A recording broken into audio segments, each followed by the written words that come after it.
Una vetrina allestita in piazza Borsa, a Treviso, in occasione delle celebrazioni del 4 novembre, giorno dell'Unità Nazionale delle Forze Armate.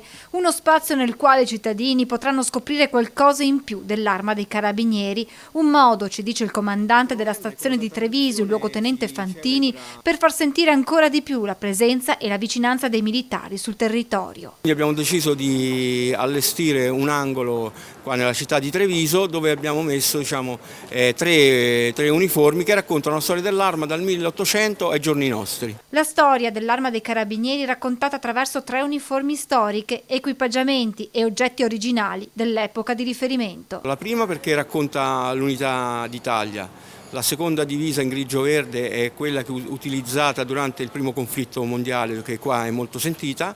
La terza divisa è quella che viene utilizzata nei servizi di ordine pubblico, tra cui anche nelle missioni internazionali, tra le quali quella di Nassiriya.